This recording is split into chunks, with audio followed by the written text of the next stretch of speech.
К могиле великого татарского поэта несут охапки цветов. В день памяти Габдуллы Тукая здесь традиционная вся татарская интеллигенция. Писатели, деятели культуры, почитатели творчества. Сегодня ровно 110 лет, как не стало сына татарского народа. Тукай всегда со мной, в моей душе, в моем сердце. Я постоянно его вспоминаю, беру в руки его книги, наизусть знаю некоторые стихотворения. Думаю, в день памяти с небес поэт наблюдает за нами и радуется, что даже спустя годы его помнят и любят.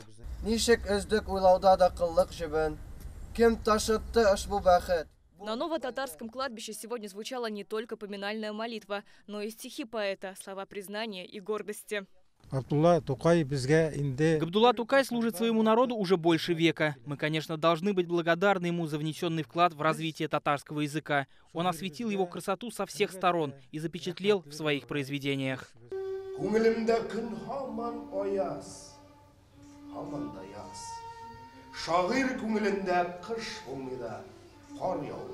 Это часть новой театрализованной экскурсии «Путь Тукая в вечность». Она повторяет маршрут похоронной процессии. Начало в бывшей клинике Клячкина, где Тукай провел последние дни. Он был, есть и будет тем писателем, который именно внедрил в язык именно то, что мы должны сохранить, то, что должны мы уважать.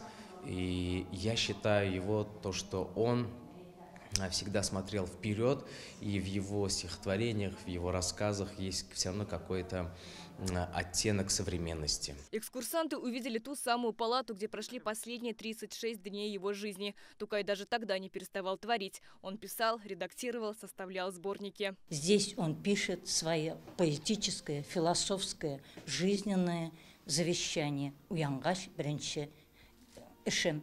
Последнее дело по пробуждению. Пешеходная экскурсия включает в себя остановку у бывшей мечети Сенного базара. Рядом с последним пристанищем Тукая гостиницей «Амур». В день смерти поэта здесь был прочитан джиназа намаз. Тукая проводили почти 6000 человек. Про маршрут в день погребения Габдуллы Тукая мы вообще не знали об этом. Например, на занятиях даже тюркологии об этом не говорят. Первый раз участвую в такой экскурсии. По-настоящему волнительно, особенно когда ты вживую видишь комнату, в которой Тукай провел свои последние дни. Я считаю, каждая остановка трогает душу. Последней точкой экскурсии стал литературный музей Габдуллы Тукая. Здесь посмертная маска поэта, его личные вещи, письма и фотографии дают полное представление о судьбе и творчестве поэта. Сирина Сахапова, Владимир Гурьянов, ТНВ, Казань.